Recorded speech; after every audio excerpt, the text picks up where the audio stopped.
Thanks for inviting me, folks.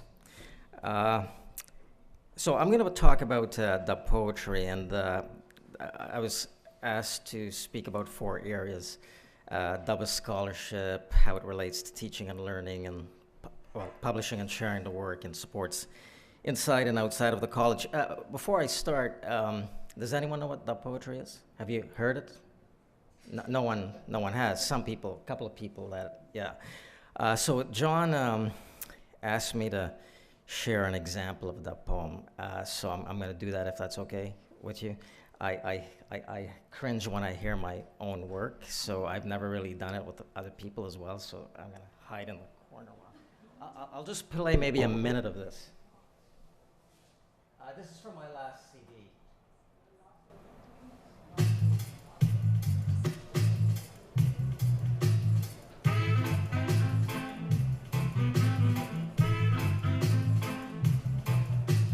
We're living in a permanent state of war.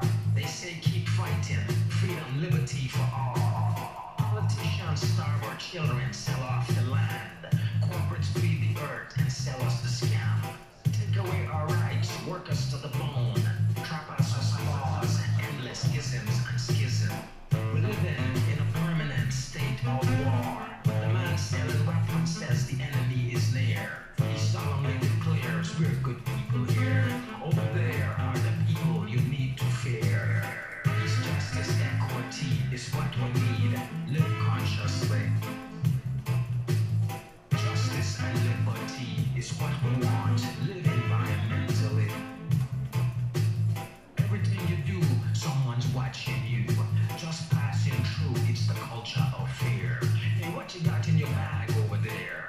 Why aren't you waving the national flag? Everything you do, someone's watching you. Every step you take, confined in a zoo. Don't know who's watching who. Freedom is slavery. Slavery is freedom. Peace is war. War is peace. Everyone's a police in this culture of fear. Don't know who's watching who. Okay, so that's an example of that poetry. Uh,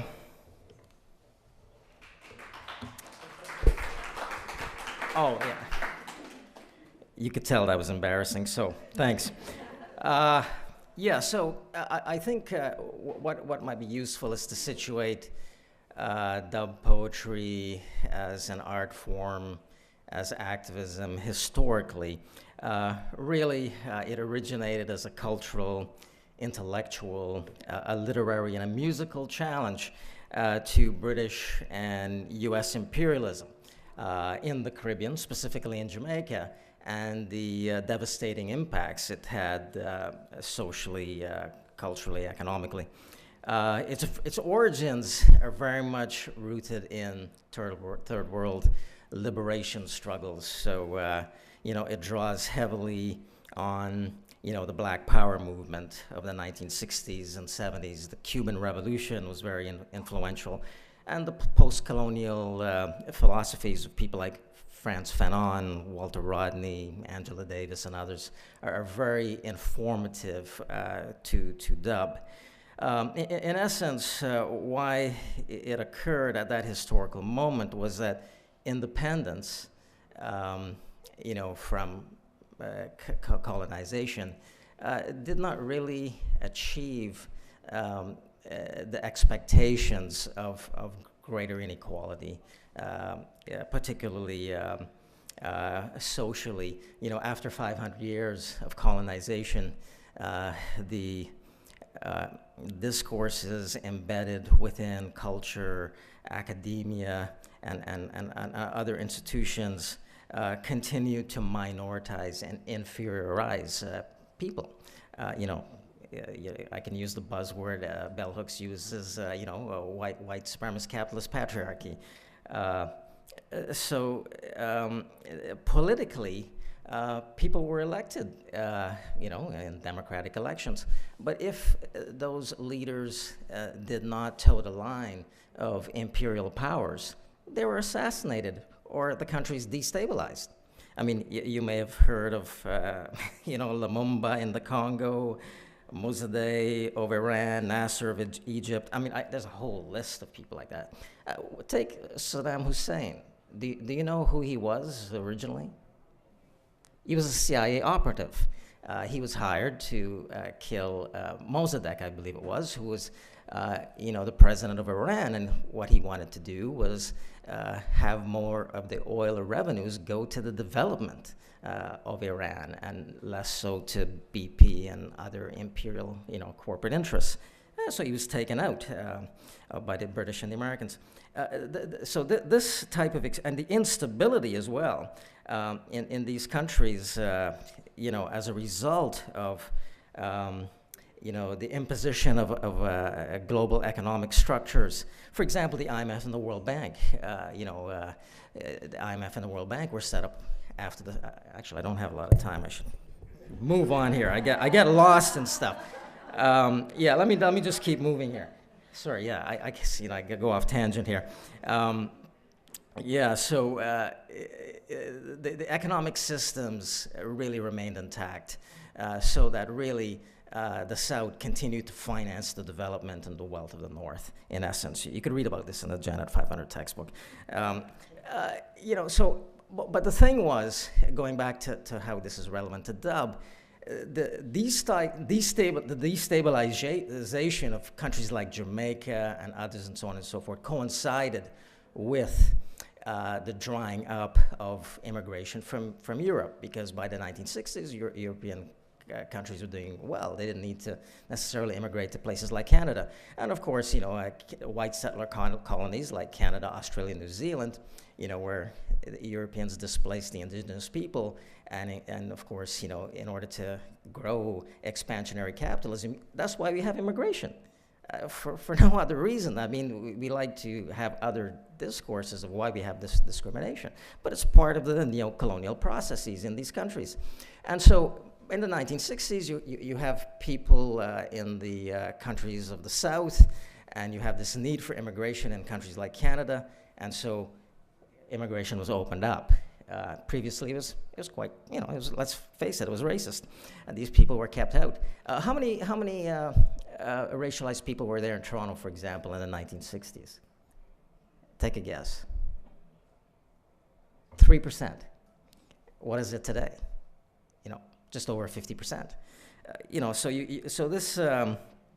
So this massive demographic shift, created the need for social policies like multiculturalism and the selling of Canada, in a particular way.